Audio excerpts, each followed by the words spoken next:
Shalom, shalom, lekulam, Rosh Moshe Ben Shalom, numa explanação rápida, objetiva, sobre meu testemunho de emuná, de fé, que Yeshua é Mashiach, e Yeshua é o Redentor para salvar não só Israel, mas toda a humanidade. Muito está se falando ultimamente sobre a questão de Yeshua não ser Mashiach, e os argumentos que colocam sobre a mesa, sobre a pauta, os argumentos hoje, são os mesmos que os mesmos rebatiam outrora. Então, quer colocar maior contradição? É você rebater certos argumentos e depois ser convencido pelos mesmos que você havia rebatido. Se fosse argumentação diferente, tudo bem, mas os mesmos. Então, uma dica aí para os raveirinhos aí do YouTube, pegue as pessoas que estão negando Yeshua, que gravaram vídeos defendendo Yeshua, coloque ele mesmo para refutar ele. Então, eles mesmos para refutarem eles. Mas não vim falar dos outros, eu vim falar de mim, porque eu creio que Yeshua é Mashiach, porque há 16 anos na fé israelita, eu apregou essa mesma mensagem, porque eu sou convencido pelas Escrituras. E essa premissa que você precisa negar Yeshua para se sentir um judeu completo, isso é uma mentira, isso é uma farsa, isso não existe, ok? Isso é uma ideologia implantada no meio do judaísmo no Brasil.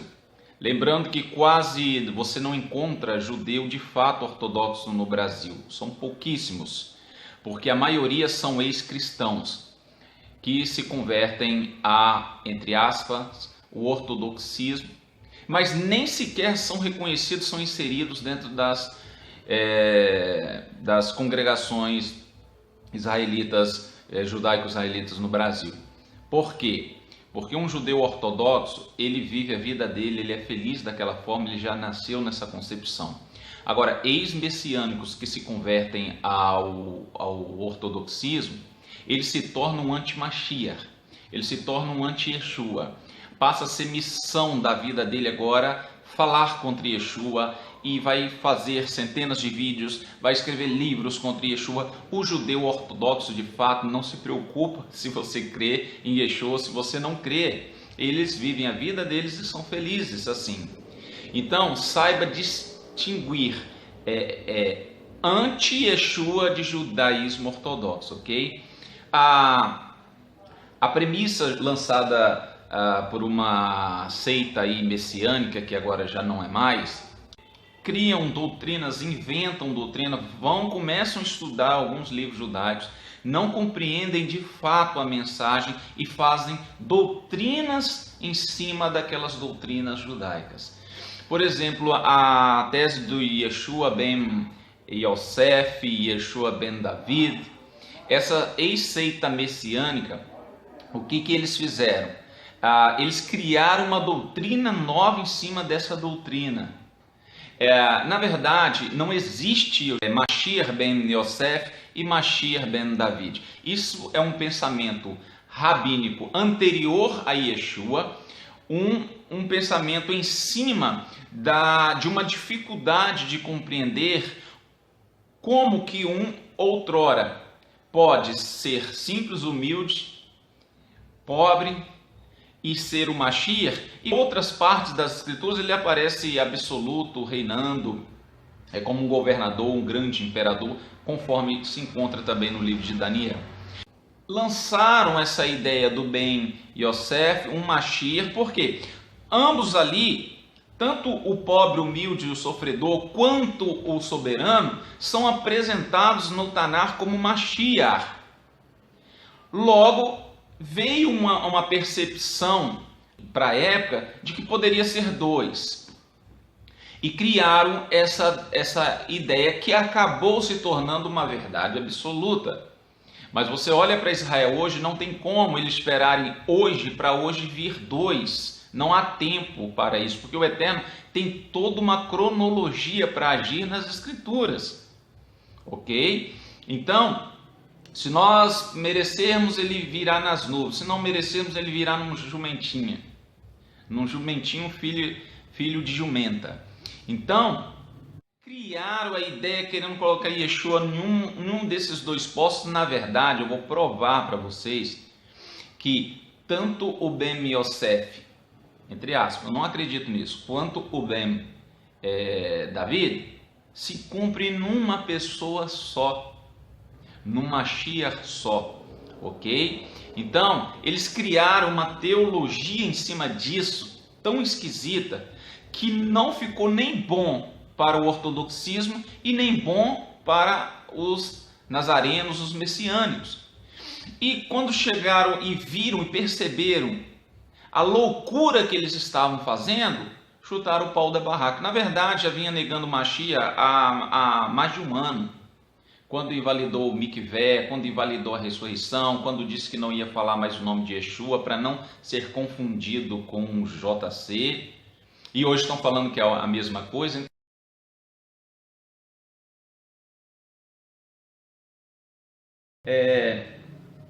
Nós encontramos aqui no livro de Daniel, capítulo 7, versículo 13, o seguinte, a visão de Daniel. Continuei recebendo visões noturnas quando vi, vindo com as nuvens do céu, alguém como um filho do homem. Ele se aproximou do ancião e foi conduzido à sua presença. Foram-lhes entregues o governo, a majestade, o reino, para que todos os povos, nações e línguas lhe servissem. Seu governo é um governo eterno, não passará e seu reino jamais será destruído. Nesse mesmo contexto aqui, você vê que ele é levado ao trono do Eterno, tinha miríades de anjos o servindo, é aberto livros, um julgamento é feito sobre a terra. Então, eu vou explicar depois no próximo vídeo, dentro da Brit Hadashah, o cumprimento dessa passagem aqui em Yeshua HaMashiach. Por hora, eu vou me ater só a ler que o Mashiach da ONU, que Israel físico hoje está esperando, ele vai virar nas nuvens do Shamayim? É assim que eles estão esperando? Estão fazendo todo um preparatório para receber esse Mashiach? Ok? Se ele não é o Ben David, ele deverá ser o Ben Yosef. Eu já falei que eu não creio nisso. Ele deverá ser o Ben Yosef. Se ele for o Ben Yosef, de qualquer forma, ele virá assim. Ele virá assim. Zacarias 9:9. Olha só, preste atenção. Tende Gilá grandemente, ó Bat-Tion, filha de Sião. Grita, ó Bat Jerusalém, filha de Jerusalém. Teu Meler, teu rei, vem. Ele é tzadik, justo, e trazendo salvação, trazendo Yeshua, salvação, humilde, montado em um jumentinho, filho de jumenta. Montado em um jumento, um potro, aqui está potro, né? Um jumentinho, filho de jumenta. Veja bem, quando as escrituras se atêm a de explicar o óbvio, é porque ela tem um princípio com isso. Os judeus têm esse costume. O próprio Yeshua, quando ele falava em verdade vos digo, esse filho de jumenta, claro que todo jumentinho é filho de jumenta, mas por que as escrituras ratificam isso aqui? Para que ninguém tome isso de forma figurativa. Isso aqui tira qualquer forma especulativa de se tomar esse texto metaforicamente. Então, ele virá pobre, justo, humilde, montado em um jumento, um potro, cria de jumenta. Aqui não tem como não entender que é literal, ok? Aqui ele está pobre. Será que é o Ben Yosef? Sim, alguns pensam que sim. Só que no verso 10, aqui está o segredo, um versículo depois, o mesmo, não outro Mashiach, o mesmo, do contexto. No versículo 10 ele já aparece reinando de mar a mar. Então, o mesmo pobre, o que virá humilde, ele também será um governador, um soberano, porque no versículo 10, um versículo depois, e as escrituras não explicam essa lacuna toda, ok? E o judaísmo também não consegue explicar. Já fala, e eu eliminarei os carros de Efraim, os cavalos de Jerusalém, e o arco da batalha será banido. E ele falará de Shalom às nações, e seu domínio será estendido de mar a mar, e desde o rio até os confins da terra. O mesmo. Aqui no versículo 9 não foi o Ben Yosef, e no 10 o Ben Davi, não. O mesmo, pobre, humilde. Porém, a problemática toda para o judaísmo de esperar dois é porque o mesmo Ben Yosef, ele também será rei e governará, o seu domínio será de mar a mar. Não existe, meus amados, Ben Yosef e Ben David. Não existe, como é anunciado aí, não existe. O mesmo pobre já aparece um versículo depois reinando de mar a mar. As escrituras não se atêm a explicar quanto tempo isso será. O raciocínio mais óbvio é que é o mesmo que terá duas fases, como que dois ministérios distintos. É o mesmo em duas fases distintas. É o mesmo. Vou ler agora o 9 e o 10 seguido para ver se você vai entender que são dois Messias. Ou se realmente não é um Messias só. Tem de guilar grandemente, ó Bat Sion. Grita, ó Bat Jerusalém. Teu Meler vem. Ele é tzadik, justo, e trazendo Yeshua, salvação, humilde, e montado em um jumento, um potro, cria de jumento. 10. E eu eliminarei os carros de Efraim, os cavalos de Jerusalém, e o arco de batalha será banido, e ele falará de Shalom às nações. Ele é o mesmo.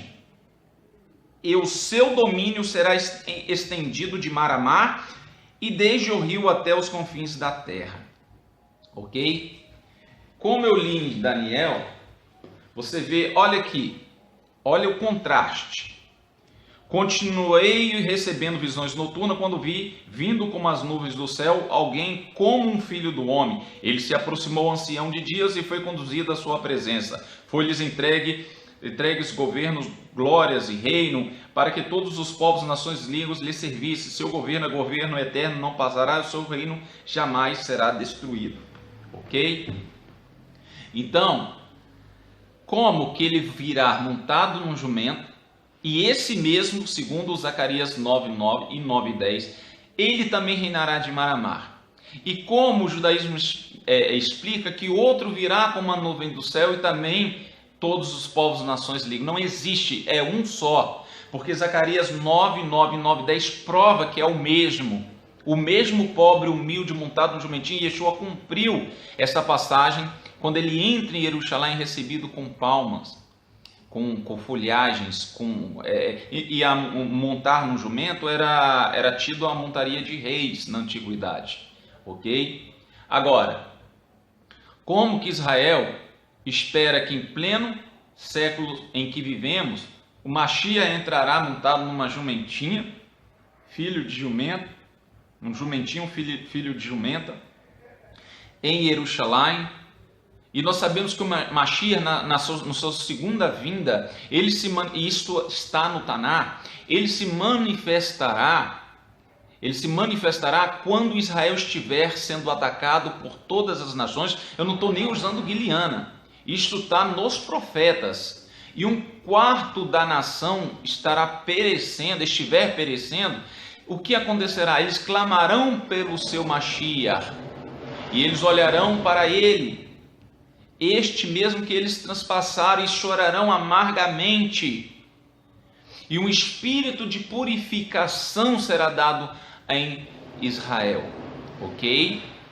Então, você olha aí que Yeshayahu 53, claro, em algumas passagens Yeshayahu, o servo sofredor, de fato é Israel, mas Yeshayahu 53 não.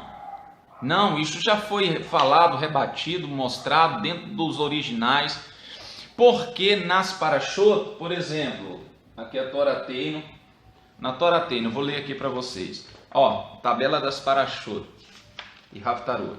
Você chega em Devarim, você tem quase todos os Haftarot de Devarim é baseado em Isaías. Você chega a Devarim, em Deuteronômio, por exemplo, você vai estudar a primeira Parashá de Devarim, faz referência para a Parashá faz referência a Haftará de Yeshayahu 1:27. Quando você vai para Veti Hanan, e eu supliquei, faz a referência com a Parashá de Yeshayahu 40:1-26. Aí vai indo, né?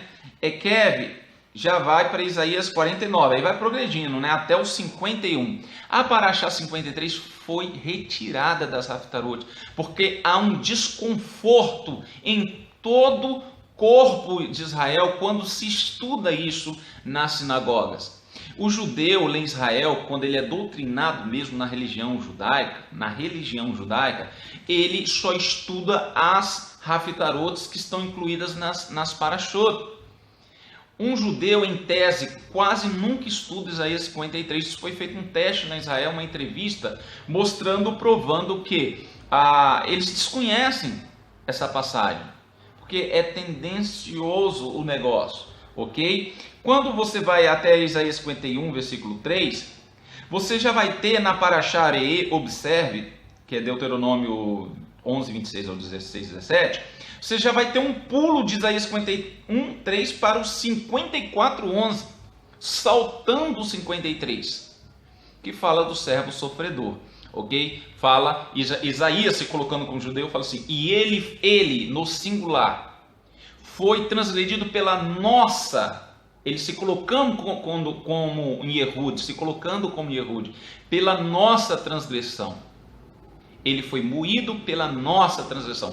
Ou seja, quando ele fala nossa, aí ele se refere ao corpo israelita, aos judeus, à nação de Israel. E ele está falando de um indivíduo, foi moído pela nossa transgressão. Israel não poderia ser moído por Israel mesmo. Se o Eterno, eu já ouvi até um absurdo de falarem que esse moído foi o povo de Israel no Holocausto. Se o Eterno não se agrada de um sacrifício humano, como eles tendem a colocar a coisa, quanto mais de um genocídio humano, não é verdade? Então, e também não se atenha a tentar explicar todas as refutações desses ex-messiânicos aí não, porque cada um fala uma coisa diferente, eles falam que vem à boca e planta a sementinha da dúvida na sua cabeça, o resto você faz sozinho, ok? Então, é infinito, cada hora surge eles falam que Yeshua de fato era um grande profeta, um profeta, mas que não era o Mashiach. Mas é mentira, eles não acreditam que ele foi um grande profeta, porque baseado em que eles vão falar que ele era um grande profeta? Na Brit Hadashah, só que eles abominam a Brit Hadashah. Então, isso é só uma alavanca para você não tomar o choque. Você, no dia a dia, eles vão citar todos os rabinos da terra, menos Yeshua. Então eles não acreditam que Yeshua foi um grande rabino e nem acreditam que Yeshua foi um grande Navi, profeta. Isso é para pegar você desavisado, ok? Eles não acreditam nisso de fato. Outros já vão falar que Yeshua nem existiu, vai tentar provar a sua não existência de Yeshua, e todas as provas históricas que comprovam extra-bíblica, que comprova a existência de Yeshua, eles vão falar que é mentira. Então, se você ficar tentando refutar todas as linhas que surgem, você não viverá, ou viverá para isso, ok? Então, vai até o Isaías 55:5, e na próxima Parashá, Shofetim, Juízes, você já vai voltar para Isaías 51 e vai estudar até Isaías 52:12. E vai ficar oscilando de 51 para 54, 55, vai até 51, vai até os 52, mas nada de Isaías 53. Mas aí eu vi um anti-Yeshua, que eu não considero ortodoxo. Eu considero se tornar um anti-Yeshua, porque a missão deles é tirar você da crença de Yeshua. Passa-se a missão da vida deles. E judaísmo mesmo não prosélita. Ok? Isso aí é tudo porque vem cheio de cristianismo, que tem aquela ideia de ficar convertendo todo mundo. Então, o primeiro fator é você não os considerar judeus ortodoxos, porque de fato eles não são, ok? Então, por que a Haftarah de Yeshayahu 53 fora tirada das Escrituras? Porque traz um grande desconforto. Todas as vezes que eu tenho aqui várias Torot, eu podia pegar aqui para vocês algumas escrituras judaicas aqui, hebraicas. Quando chega em Isaías 53, eles não traduzem. Eles sentem, aqui no Brasil que isso acontece, eles sentem a obrigação de interpretar, colocando entre parênteses a palavra Israel, quando em Isaías 53 se trata do Mashiach. Agora eu ouvi um messiânico aí que se tornou um anti-Mashiach, dizendo que, mas você está falando que Isaías 53 fora tirado das Haftarot, mas outras passagens de Isaías também, outros capítulos de Isaías e Yeshayahu não contém nas Haftarot. Falei, tudo bem, meu amado, mas uma coisa, claro que a gente não vai conseguir colocar todos os capítulos de todos os profetas nas Haftarot, mas deixar um principal, um que fala de redenção de Israel, um que fala que algum ser iria perecer para a salvação, um texto claramente messiânico, vai deixar de fora um texto que fala da redenção, da expiação da culpa. É claro que não. O problema é que Yeshua, depois do seu mikvé, ele entra numa sinagoga, exatamente num Shabat, e possivelmente a Haftarah cai no livro de Yeshayahu 53, e ele abre e fala assim, essa porção da Haftarah, né? Essa passagem, essa porção se cumpre em mim. Se cumpre em mim. O problema todo foi este. E para que Israel não percebesse que de fato alguém iria perecer para a redenção de Israel, fora tirado. E lá em Israel se estuda o que está nas Haftarot. Se estuda muito mais Talmud, Gemara, Mishnah, do que de fato a própria Torá, as próprias Escrituras. E eu vou te explicar de uma forma muito simples o porquê disso. Ora, ninguém intentará ocorrer no deslize de trazer uma versão, uma explicação da Torá ou da Taná inteira, contradizendo Urashi, contradizendo Maimônides, contradizendo os grandes pensadores judaicos. Então, antes de algum rabino se atrever a pregar alguma coisa em cima de Torá, em cima de Ketuvim, Naviim, eles primeiro têm que certificar o que os grandes pensadores de Israel falaram. Porque eles não podem correr o risco de contradizer Maimônides. Eles não podem correr o risco de contradizer Rashi, contradizer tantos outros grandes. Então, o que acontece em todas as religiões, o que acontece em todas as denominações aqui no Brasil. O cara entra num ministério, aí tem os grandes filósofos expositores daquela fé. Ele vai ter que ler as Escrituras, mas ler o que esses pais da sua denominação, congregação, falaram acerca daquilo. Porque eles não vão querer chegar num púlpito e contradizer a doutrina já implantada daquela congregação. Isso acontece no judaísmo, no cristianismo, nessas religiões que precisam de quê? De amparo teológico. Falando assim para você entender, das Escrituras. Então, recapitulando, para finalizar, como eu prometi, eu não queria me estender. Você tem aqui no Zacarias 9:9 o Messias pobre, humilde, justo, montado num jumento, filho de jumenta, num jumentinho, filho de jumenta. Então, no versículo 10, o mesmo já aparece reinando absolutamente de mar a mar. Você está entendendo que não são dois? Porque no versículo 10 fala assim, e ele quem? Como que eu vou falar ele se eu não tiver um contexto? O contexto está no 9. Ele, o do versículo 9, vai reinar no versículo 10 de Maramá. Só que esse espaço não é explicado nem na Taná e muito menos na teologia judaica. Ok?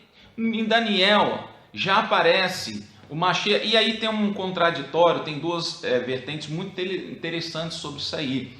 Uns acreditam que Daniel teve a visão na margem do rio, ele, eis que vem como a nuvem dos céus, né? Como filho do homem, é apresentado aos anciãos, diz, enfim. Acredito que ele estaria vindo para a terra. Só que outros expositores acreditam que Daniel está numa visão, olhando pelo prisma de que está no Shammai. E eis que ele vem, não é a vinda do Filho do Homem para a terra, mas é a ida para o Shammai, com as nuvens dos céus, porque ele é apresentado a quem? Ao ancião de dias. E é colocado ali tudo sobre os seus pés. Ok? Então, se você entrar no capítulo 8, Daniel vai narrar muitos eventos que estarão acontecendo na Eretz, na terra, o que daria uma prova de que quando ele recebe o domínio, o poder, a terra ainda está, as coisas aqui acontecendo, muita coisa ainda para acontecer. Então essa outorga de poder, de autoridade, não foi dado no final de tudo, mas foi dado de uma maneira até antecedente, e para ele depois, de fato, na era messiânica, na era que ele vem reinar, porque importa que ele reine, ele tomaria. Eu vou tentar explicar essa passagem para vocês num próximo vídeo. Isto acontecendo dentro da Brit Hadashah, ok? Dentro da Brit Hadashah. Então, Baruch Hashem, Yeshua Hamashiach Hai. Yeshua ungido, ele vive. Baruch Hashem, Akadosh, Baruch Hu, que o Eterno tenha misericórdia de nós, pecadores, de nós pequeninos. Precisamos de expor nossas argumentações, de estudar, aprender uns com os outros.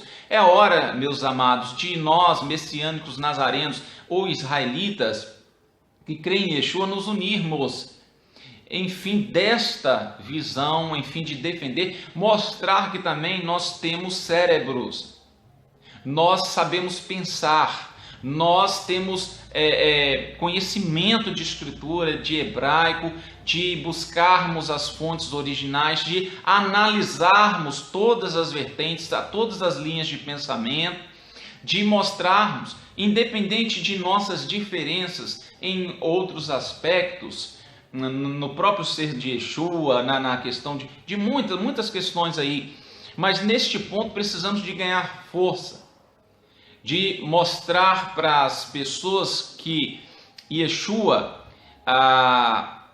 ele de fato está no controle de nossas vidas, operando por meio de Hashem em nós, ok? Baruch Hashem,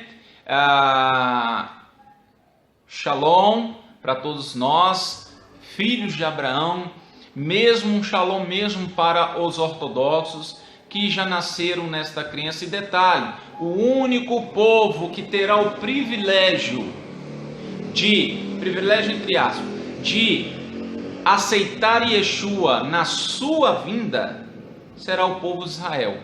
Mas eu digo, aqueles que nasceram sem a oportunidade de fato de conhecer Yeshua, eles olharão para Yeshua, chorarão por ele, entenderá que eles, como Yehudim, transpassaram o Mestre e chorarão amargamente. E isso é uma conversão na vinda de Yeshua, o que não acontecerá com os Goim, porque os gentios estão tendo chance de conhecê-lo.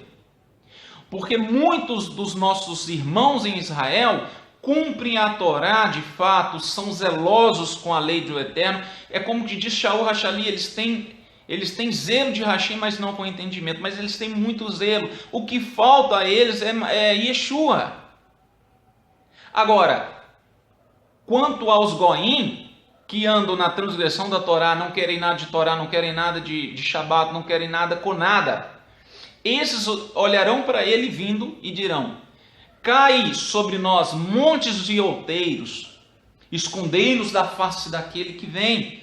Por quê? Porque dentro deles sabem que eles são ímpios, que são transgressores, que são rebeldes. Diferentemente da casta judaica em Israel, que reconhecerá, estará dispostos a falar: Baruch haba Bishem Adonai, bendito é aquele que vem em nome do Eterno. Esses estarão, quando eles estarão preparados? Quando estiverem sendo massacrados pelas nações. Uma quarta parte perecendo em Israel. E eles olharão para os outros e falarão: cadê o Mashiach? Cadê o Mashiach? Vamos todos perecer? O Mashiach nunca virá. Então Yeshua se manifestará como a destra de Hashem. Consegue sentir aí o poder da mensagem? E esses que foram de fato justos e se esforçaram para andar na Torá, o véu, a escama sairá e eles entenderão que Yeshua HaMashiach é o Filho de Hashem. Shalom, shalom, Rosh Moshe Shalom, com carinho, com ahavá, a todos os Ahim.